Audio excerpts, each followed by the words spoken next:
Good morning. Happy Sunday. Welcome to your early morning intuitive guidance. I'm Dr. Bonnie Nussbaum. Here are some words of wisdom to get us all rolling on this fine Sunday. Still very dark here, but I think it's going to be a beautiful day. Yesterday was darn cold, but today is supposed to get up into the 50s, which is so not February in Wisconsin. But global warming being what it is, here we are. So we're going to give it a couple minutes till everybody starts hopping on, finding me. There we go. We got our first person. So we'll see who's here. Janine. Good morning, Janine. Glad you're here. Welcome, welcome. So we have a chapter out of Tosha Silver today, which I love, of course. And it's a chapter we had not that long ago, but I've got a little different twist on the message for today. Good morning, Joe Neal. Welcome, welcome. And Ruth Ann's here. Good morning. Everybody's starting to roll in. Seems like once a couple of you get on, then everybody starts seeing it, that it's live. So that's a good thing. So it's that tribe of practical rebels calling in their own. That's how I'm going to view it.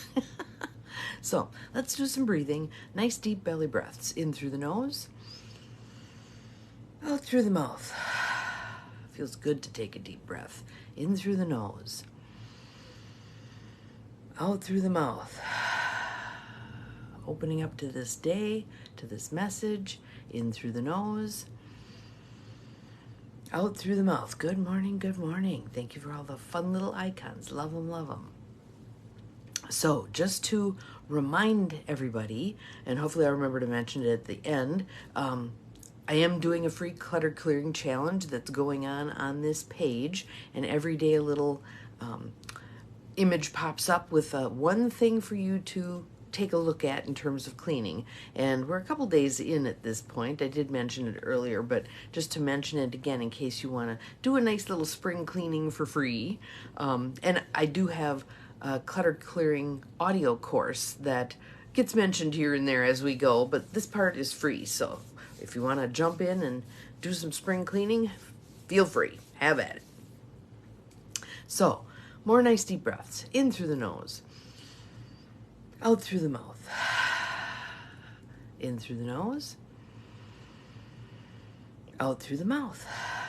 So that right there was a spring cleaning of sorts. You're clearing out old stale air. You're getting things moving in your body. Yay you. All right. So Tosha Silver. Good morning, Abigail. Welcome, welcome. We have outrageous openness, letting the divine take the lead. And I was marveling yesterday at some moves of the divine. And so it makes perfect sense this this chapter popped up today. So, I'll read the chapter first. Then I want to share some examples of this to help you kind of get in the groove with it. But I want to preface my comments by saying we've all gotten caught in the tyranny of numbers. Well, the odds on that really aren't great. The odds on this really aren't great. And that's the title of our chapter, When Odds Don't Matter. When odds don't matter. So I oftentimes think we do people a disservice when we lay out for them, well, here's the odds on that, because it interferes with dreaming. It interferes with dreaming. Sure, you can kind of go, okay, so yeah, the odds on that are 1 in 400,000, but I might be that one. I might be that one. And I want to share some stories about that. So, when odds don't matter. For those of you who have the book and want to follow along, page 139. Good morning, Cindy. Welcome, welcome. We are doing Tosha today. So the quote is by Hiromi Min. You don't have to know how to open the door yourself, but you might want to undo a deadbolt or two. In other words, don't get in the way of divine right order. Don't block your good. Don't ick on your own wow. How are we going to work with this energy instead of pretending it doesn't exist? Someone named Janine called wanting to know why she hadn't been able to find the kind of union she had been seeking forever.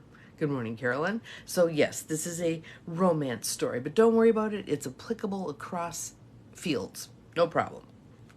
She'd finally decided that though she loved San Francisco, she needed to move to a spot with better odds. Can you already tell how this is going to go? Every potential guy here, she moaned, was either married or gay or both. I passionately assured her that this wasn't so, saying it's not about numbers, it's about karma and vibration, and you don't need 100 options. Unless you're secretly Mormon, you only need one. So, the gist, though, is she's already got this mindset of, I'm never going to find a man in San Francisco. Can you see how that's going to color her lenses? It's going to make it nigh on impossible for her to find the available men there because she already believes they don't exist. She's going to walk right past them. But her mind was set. She was moving to the ultimate He-Man Valhalla, Alaska. I was flummoxed. Do you actually want to live there? Silly, she replied. Absolutely not. I belong here. But the ratio of women to guys is like 85-1. I must go. I said she might spare herself a pricey and exhausting move just by using divine order. So she agreed for the next month to say, the perfect partner is already selected. He is arriving in the right way at the right time. I am so grateful to receive him. Good morning, Gwen. Glad you are here. But she wanted to cover all her bases and continued to pack for the tundra. I kept insisting that if she sincerely invoked divine order, a relationship would come at the right time. She didn't have to hunt. She could draw the experience by feeling worthy to receive and following the leads that appeared. Excuse me, but she had to feel deserving. So can you see how a lot of that external effort and work that we put into stuff is going to just be effort and work if our head isn't on straight, if our heart and soul aren't aligned with the truth about us and what we deserve, etc. Let's see here. She had to feel deserving. She didn't need to move somewhere she dreaded. I even told her about my friend Anna, who lived like a cloistered nun, but ended up falling madly in love with the visiting cable repair girl. Things unfold. Things unfold. And sometimes you can feel it as they're unfolding. I just have a really good feeling about this. And I'll tell you a couple stories about that too. But Janine was undeterred. By the end of the summer, she left, calling me from the airport for a tearful goodbye. By Halloween, the phone rang. Janine in Juneau. Hey, are you ready? She teased. Oh, geez, you already know what I'm going to say. I got here and honestly, it was so completely ridiculous. Gorgeous place, but I so didn't belong. But I kept doing the divine order deal since what the hell, I'd already come. Then one night, this guy started talking to me in a cafe who was on vacation visiting. I interrupted. From here? Oh, yeah, you got it, she laughed. 12 blocks from my flat in the Mission. The most amazing person. We've spent the last month running around Alaska together in total heaven. He jokes that maybe we needed to start off first with a pricey vacation. I'm moving back tomorrow. So again, divine right timing and divine right order. When we have faith and trust in that, it works. When we don't have faith and trust, it's hard to proceed. Good morning, Cheryl. Welcome, welcome. And let me give you some examples. So, my son is an artist, and I always encouraged him when he was in school and then going to college. Do what you want to do. If you are an artist, be an artist. Be the best artist you can be. Don't listen to all the, oh my God, you're never going to get a job. There are no jobs in art, blah, blah, blah crap. Do what you're called to do. Well, so he goes to school and someone scared him. I'm not sure who. Wasn't me. Good morning, Mel. Welcome, welcome. So he played not to lose and went for art education. Student taught one semester in an inner city school in Milwaukee and decided teaching was not for him. So then pursued art, and he was taking art classes all the way along, which was very good. Got to the point where it was time to decide, was he going for an MFA or not? And he decided no, because he didn't want anybody messing with his technique. He's very talented. So he's 32. Is he making a living as an artist? Yes, he is. Is he happy doing the art he's doing? Yes, he is. He stopped playing not to lose and started playing to win. Okay? He called in, probably unwittingly because he thinks all this stuff is woo-woo, called in divine right timing and divine right order. He has met the people, places, and things that have moved him forward in his career. All right? So, the other, I'm going to end on the two good stories because I like those. But the other thing, again, that I don't really countenance is when doctors tell patients, well, here's your odds of surviving cancer, or here's your odds of, being here 5 years from now, blah, blah, blah. How many people live down to die down to those interpretations? They're just human beings. They're not God. They don't get to call the shots for you. I think a better way to go would be, well, the odds of this aren't great, but you're your own person. You've got your own healing capacity. We'll do for you what we can do for you. Let's see how long we can ride the wave, all right? Have a different focus with this thing. Don't be doing gloom and doom with people. Sure, they can get their affairs in order, that's fine, but teach them how to live. Don't teach them how to sit around waiting to die, okay? But two stories I want to share, one recent and one older, that are the kind of stories that where the mindset mattered, where someone's belief in something mattered, where that I deserve this mattered. So many years ago, early in my Mary Kay career, they ran a contest. And the contest was that you did before and after pictures of someone. And they wrote a little story on why they needed $10,000. That's what the prize was, $10,000. And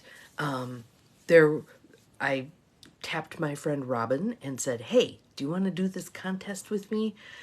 And she said, sure.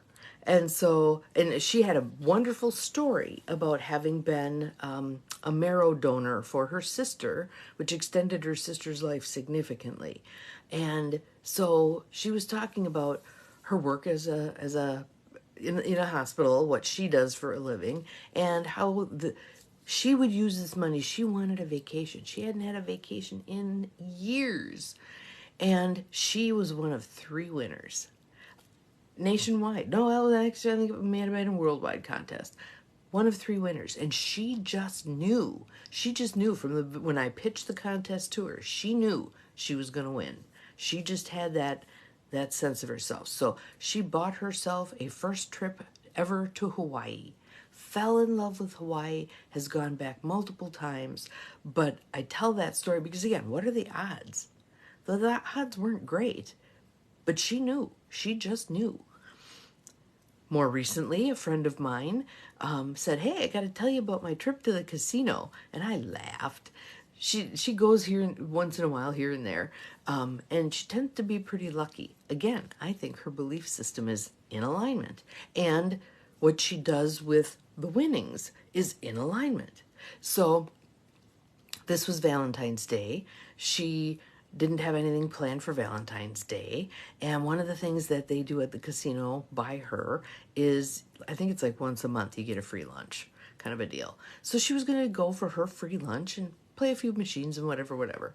So she went, had her lunch, played one machine. I think she doubled her money, put in 20, got 40, whatever.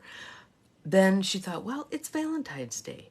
That machine over there has hearts on it. Maybe I'll go play that machine. Ended up hitting for over $10,000. Again, just that sense of alignment with what is, a knowingness that, okay, this is going to unfold well. Having a positive expectation and going for it. So I go back to The Secret. And remember how many people, when The Secret came out and said, do your ABCs, ask, believe, receive, how many people were disgruntled that their thing didn't happen immediately exactly the way that they wanted.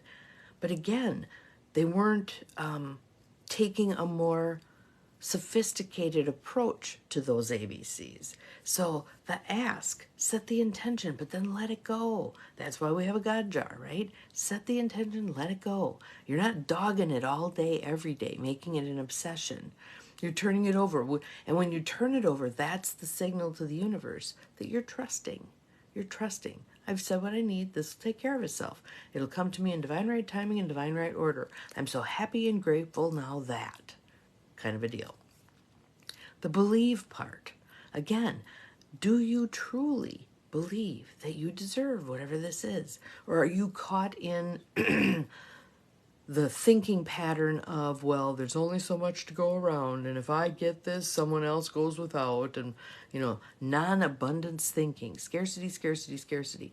Scarcity thinking gets in the way of your good coming to you. The only reason there's scarcity in the world is because we believe that there's scarcity in the world. We can adjust that. The more of us, think about tipping point. When enough of us are aligned with something, things unfold. So let's get on board here. Let's do our piece. Let's do our piece that, okay, there is more than enough to go around. Let the universe decide how to deliver that, how to get people out of their own way, how to get those who hoard from freeing up the resources so that there's enough flowing around for everybody, all right? And then C, ask, believe, receive. C, the consequences. What's the outcome of this thing? All right? What's the outcome? Consequences. So again, you have a loose image in your mind, but pay attention. What's coming your way? Again, like with this woman who had the blinders on, there are available men in San Francisco. She couldn't see what was truly there, who was truly there. When she moved where she thought, where she believed that, yes, indeed, there are men here, and 85 to 1, what great odds, blah, blah. Then she was open to receiving. The irony is, the guy was in San Francisco, where he lived. Just mind-boggling, isn't it?